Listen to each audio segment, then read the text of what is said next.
مش هتصدق ان الابلكيشن دوت اتبنى بكود بسيط جدا، وكمان في داتابيس حقيقيه. في دقايق خليت تشات جي بي تي يعملها لي، ويلا بينا نتعلم حاجه جديده.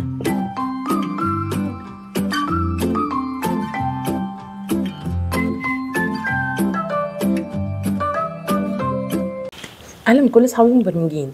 ان شاء الله احنا النهارده هننافس مع بعض ابلكيشن السياحه. انا عملت الابلكيشن دوت على كل البلاد العربيه بتاعتنا، ان هو بيعرض لنا ايه اهم صوره من اهم الاماكن السياحيه اللي فيها، وايه هي الاماكن السياحيه اللي فيها المهمه. بيعرض لنا صوره من مكان سياحي للبلد، وكمان اهم الاماكن السياحيه اللي فيها، وويب سايت او لينك نقدر ان احنا ندخل عليه ونعرف اكتر عن البلد، وكمان ايه اكتر وقت نقدر ان احنا نزورها فيه. الابلكيشن دوت الاختلاف فيه ما بينه وما بين اخر ابلكيشنز عملناهم على اب لاب، ان احنا النهارده هنستخدم حاجه اسمها داتابيز. فالاول عايزين نتعرف مع بعض يعني ايه داتابيز. هي عباره عن تيبلز متوصله دايما ببعض، ودايما الداتا ديت بتبقى ريليتد ببعض، بيبقى في علاقات ما بينهم وما بين بعض. زي مثلا لما انا ببقى حاطه في فصل واحد اسامي الولاد، ممكن ابقى عامله تيبل تاني باسامي الولاد واماكن مثلا سكنهم، ومجمعه الولاد اللي ساكنين مع بعض من ييرز مختلفه في نفس الجدول، وهكذا. والافكار كتيره جدا طبعا حسب المشروع اللي انت شغال عليه. داتابيز ديت من اهم الحاجات اللي موجوده دلوقتي على وجه الارض. كل الارتفيشال انتليجنس اللي احنا شايفينه حوالينا دوت بيتعمل من الداتابيز. احنا هنعمل داتابيز بسيطه جدا عباره عن جدول واحد بس، مش هنتعمق قوي في مفهوم الداتابيز او هنعمل داتابيز كبيره. هنستخدم الشات جي بي تي علشان يعمل لنا الداتابيز بتاعتنا، لان احنا اكيد مش هنقعد ان احنا نعمل الداتا ديت، هتاخد مننا وقت ومجهود جدا. وديت ميزه من ميزات الارتفيشال انتليجنس، وحاجه مهمه قوي انك تستخدم لتشات جي بي تي في حاجه انها تقدر ان هي تساعدك في شغلك. دي اول حاجه لازم نعملها زي ما بنعمل في اي مشروع، نشوف ايه هو الالجوريزم اللي احنا هنشتغل عليه. زي ما شايفين كده احنا عندنا الاب لاب دوت فيه 3 سكرينز. السكرين الاولانيه اللي هي بتعرفنا البروجكت، بتدوس ستارت. السكرين الثانيه اللي بيبقى موجود فيها البلاد، بتدوس حاجه اللي هي دروب داون منيو، بتدوس على البلد اللي انت عايزها، ولما بتقول له ديسبلاي بيعرض لك الداتا بتاعه البلد دي اللي انت طلبتها. اللي هو الداتا دي بيجيبها منين؟ بيجيبها من الداتا بيز، اللي هو ايه بقى؟ الصوره بتاعه البلد والاماكن السياحيه بتاعه البلد، الويب سايت بتاع البلد، وايه افضل وقت ان احنا نزور فيه البلد. يبقى انا محتاجه اعمل كرييت داتابيز بناء على الاربع حاجات دول. هنفتح بقى مع بعض تشات جي بي تي دلوقتي، وهقول ان انا يعمل لي تيبل، والتيبل ده يكون فيه 5 بلاد انا هختارهم. انا هعمل النهارده اللي هعمله معاكم هيكون مختلف عن اللي انا وريته لكم من شويه. فدلوقتي احنا هنطلب منه ان هو ايه؟ يعمل لي 5 بلاد. اختاروا اي 5 بلاد تعجبكم. التيبل دوت يكون فيه المعلومات سياحيه عن البلاد دي. يكون التيبل او الجدول بتاعي فيه 5 اعمده. ايه هم بقى؟ اسم البلد، وتاني حاجه ايه احسن وقت نقدر ان احنا نزور فيه البلد، واماكن السياحيه اللي مشهوره فيها البلد، وصوره من مكان سياحي للبلد. ان احنا لازم نقول لتشات جي بي تي لما تكرييت التيبل دوت لازم تديهولي ان دوت سي اس في فورمات. ايه السي اس في فورمات ديت؟ السي اس في دوت اللي احنا لو حد اشتغل على الاكسل قبل كده هيبقى عارفه، بس هي دي دايما الفورمات بتاعت اي تيبل او اي جدول بنحتاج ان احنا نشتغل بيها. الداتا بيز تبقى دوت سي اس في، علشان كمان في اب لاب عشان ترفع له داتا بيز خارجيه وهو يفهمها لازم تبقى دوت سي اس في. عموما اللي مش عارف يكتب البرومبت او حاسس ان هو صعب عليه، يكتب لنا في الكومنتات واحنا هنبعت له بالبرومبت بالانجليزي او العربي، اللغه اللي يريحه، علشان يبقى سهل عليه ان هو يعدي الخطوه دي. بعد بقى ما عملت كده زي ما انتم شايفين معايا كده، تشات جي بي تي اداني بمنتهى السهوله اللينك بتاعتي، خد اهو اقل من 5 دقايق واداني التيبل بتاعي، الجدول بتاعي، وهعمل له داونلود. بعد ما اعمل له داونلود تعالوا نفتحه مع بعض. وزي ما احنا شايفين كده فعلا اداني الكونتري نيم، الافضل اماكن ان انت في كل بلد ايه هي، وكمان احسن وقت تقدر ان انت تزورها فيه، وكمان بيقول لك اذا كانت بيست فور ايه. اخر تالت حاجه كمان التوريزم ويب سايت بتاع البلد، وايمج لينك بتاعه كل بلد. خلاص هندخل على الاب لاب. اول حاجه ان احنا عندنا 3 سكرينز في المشروع دوت زي ما عملنا الالجوريزم بتاعنا على الكانفا، بس انا مش هاخد معاكم وقت طويل في الديزاين. تقدروا ترجعوا الفيديوهات الاخيره لو انتوا عايزين ايه تشتغلوا على تعرفوا اكتر، تفهموا اكتر عن الديزاين. اهم حاجه بس هفكركم بيها، وان انتوا بتعملوا الديزاين لما تيجوا تسموا البوتنز لازم نسميها باسامي تبقى ريليتد ليها فعلا، ما نسيبهاش كده بوتن 1 وبوتن 2 وبوتن 3، عشان الموضوع دوت هيخدمنا جامد جدا في الكود وما نبقاش متلخبطين. اول حاجه هعملها بقى دلوقتي قبل ما ابدا الكود المفروض ان انا هبتدي احط الداتا بتاعتي. هدوس على التاب فوق اللي مكتوب عليها كلمه داتا وهيظهر لي اللي احنا شايفينه قدامنا ده. هقول لي ان هو كرييت تيبل، هسميه تيبل اسمه كانتريز. هعمل ايه في التيبل دوت؟ او لما هقول له اد هيقوم قايل لي انت عايزه تعمليه ولا امبورت. فاقول له لا احنا هنعمل امبورت لان انا اوريدي خلاص الداتا موجوده عندي. هيقول لي اوفر رايت، اقول له ايوه لان اصلا مفيش حاجه مكتوبه. وزي ما احنا شايفين كده اول ما حطيناها كل الداتا بتاعتي اتحطت، الكونتري نيمز، البليسز، البيست تايم تو فيزيت، والتوريزم ويب سايت كلهم اتحطوا مكانهم. هدخل بقى على التاب بتاعت الكود عشان نشوف ازاي ان احنا هنبرمجها.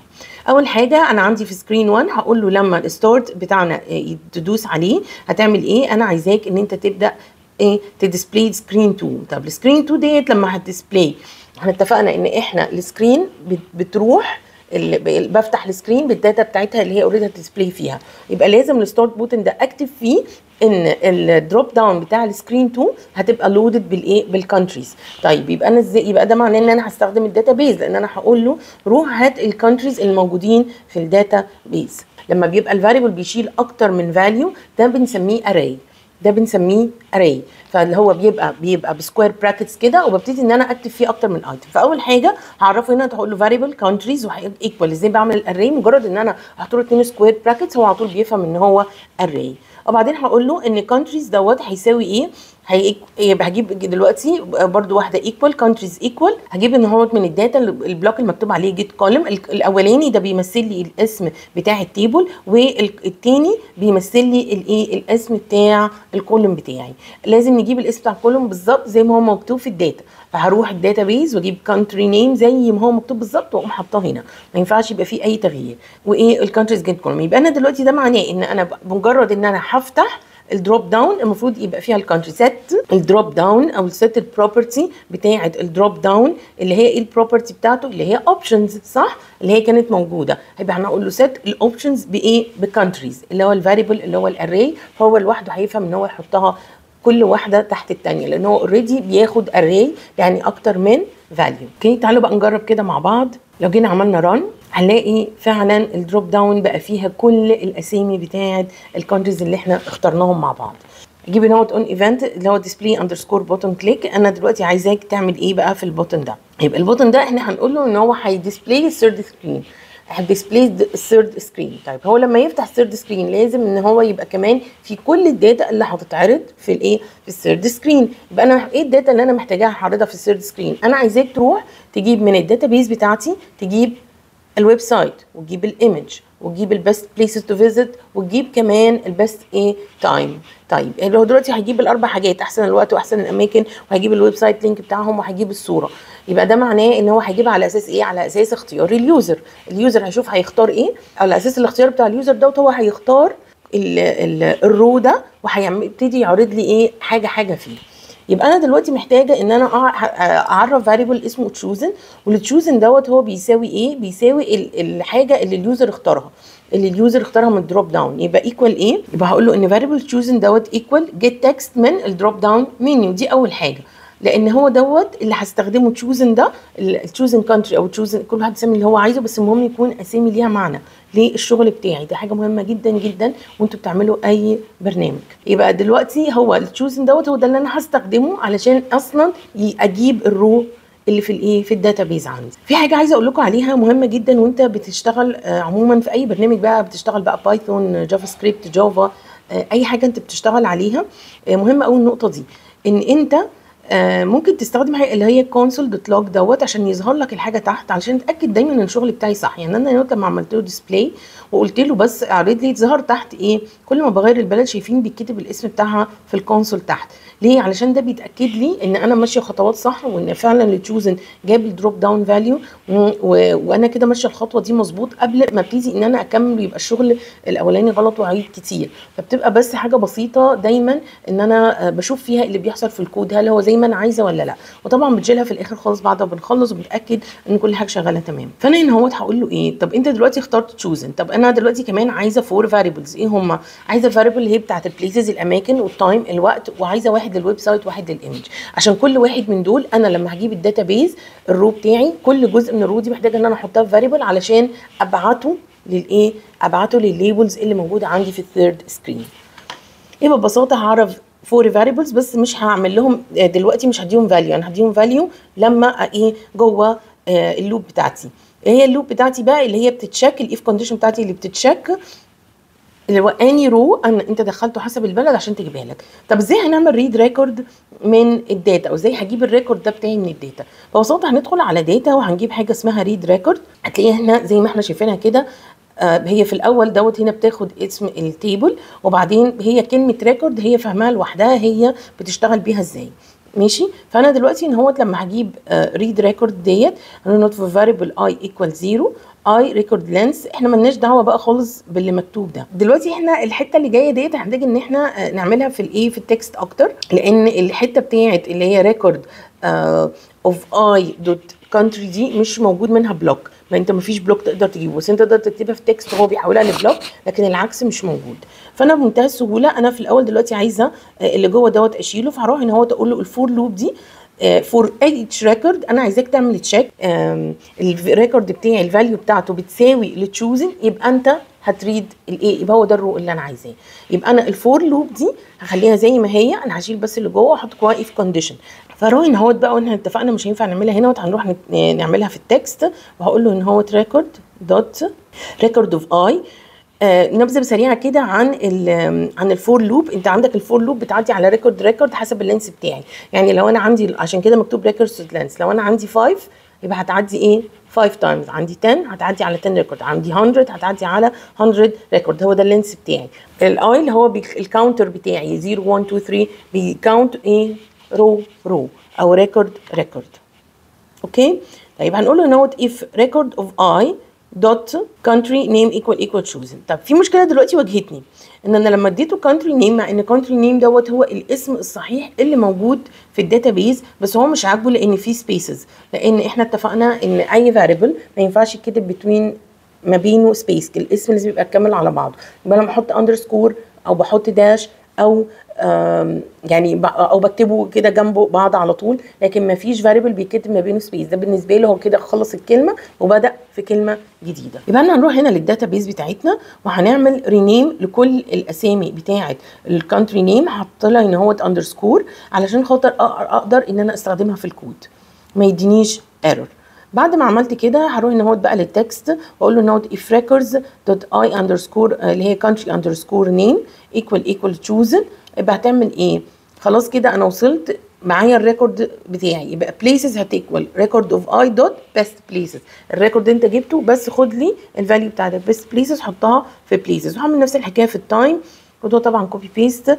ولو انا عايزه اتاكد معاكم قبل ما اكمل اهو، لو جينا هنا قلنا له console.log places طلع لي مظبوط فعلا البليسز بتاعتي. نكمل بقى بقيه الكود. هعمل نفس الحكايه في التايم، هعمل نفس الحكايه في الويب سايتس، هقول تايم ايكوال ريكوردز اوف اي دوت بيست تايم، وويب سايت ايكوال ريكورد اوف اي دوت ويب سايت. كمان الايمج، طب الايمج بتاعتنا لازم برضو ايه ان احنا نحطها في ايمج. بعد بقى ما خلاص دلوقتي انا بقى عندي دلوقتي بقى عندي الفور فاريبلز، كل فاريبل من دول اقدر بسهوله انا اعمل له باسنج للتكست بروبرتي بتاعتي علشان ديسبلاي في الثيرد سكرين. انا رجعت لكم تاني عشان اوريكم اللي هنا هو البلوك شايفين شكله عامل ازاي، هو اوتوماتيك ان هو كتبها قدرنا ان احنا نحولها من تكست بلوك وكتبهم مظبوطين. هنكمل بقى هنا هكمل معاكم في البلوك ان احنا هنعمل سيت للبروبرتيز بتاعتي او سيت للتكست بتاعي، ايه الحاجات اللي انا عايزه ديسبلايها في الثيرد سكرين. تعالوا بقى نشوف مع بعض. اشتغل بس الايمج ما اشتغلتش، يعني نحاول مرة تانية نشوف المشكلة في الصورة ديت، هنحاول اكتر من مرة وبرده الايمج مش هتشتغل. طيب انا دلوقتي مش عارفة اذا كانت المشكلة في الكود بتاعي ولا المشكلة في اللينك اللي ايه الشات جي بي تي اداها لي. فببساطة اول حاجة هعملها ان انا هروح اخد اللينك بتاعت الشات جي بي تي اللي هو مديها لي هنا اهوت كوبي، وهروح على افتح جوجل او اي براوزر وهروح ان انا اشوف الصوره، هل الصوره دي فعلا موجوده، هل انا لما حطيتها ان هو ظهر لي صوره، فانا لما حطيتها ما ظهرليش صوره، فده معناه ان اللينك مش مظبوط. انا الحقيقه كنت عارفه ان الشات جي بي تي يعمل كده، لان انا كنت مجربه لما عملت الابلكيشن بتاعي الاولاني اللي انا كنت حاطه فيه كل البلاد العربيه، مفيش ولا لينك اشتغل، واضطريت ان انا اجيب صوره لايه لكل بلد.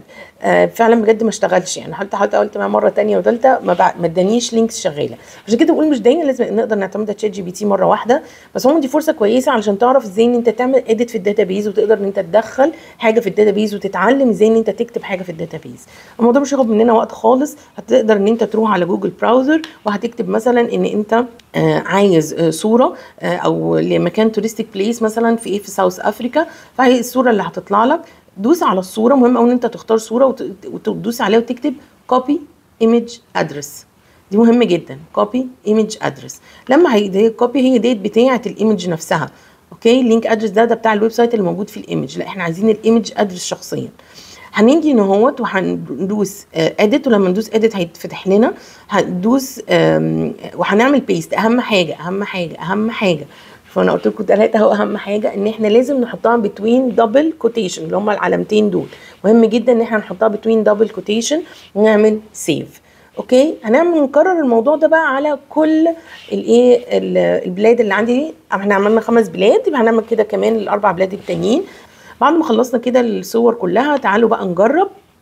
انا اصلا كمان جربت لكم من قبل ما نكمل الصور علشان نتاكد ان احنا شغلنا مظبوط، وده المفروض الصح، ان الصوره اللي عملتها اروح اتاكد ان هي مظبوطه. خلصنا بقى كده كل ال5 صور عندنا، وجربنا المشروع ولقينا المشروع شغال ما فيهوش اي مشكله والحمد لله. طب في حاجه اخيره حبيت ان انا احطها، ان انا حطيت ريستورد بوتن في الاخر. ان انا لما افرض انا دلوقتي مثلا طب انا عايز اشوف بلد تانية او اعرف معلومات عن بلد تانية، هنحط ريستورد بوتن، ودوت هيرجعني لاني سكرين بقى لاول واحده، لا هيرجعني على طول للسكرين اللي فيها اللي فيها دروب داون منيو اللي فيها البلاد. يبقى لما هحط الكود الاخير، سطر الكود الاخير بتاعتي، لما ادوس على الريستارت بوتن لسكرين نمبر 2. كده احنا خلصنا المشروع بتاعنا، واتمنى ان هو يكون مشروع خفيف ولطيف، وكمان فعلا بجد انتوا تكونوا علمتوا حاجه جديده. مستنيه تطبيقاتكم، مستنيه تفاعلكم. لو عايزين تتعلموا اي حاجه ابعتوا لنا او اكتبوا لنا في الكومنتات. ما تنسوش لايك وشير وسبسكرايب في القناه بتاعتنا. هابي كودينج.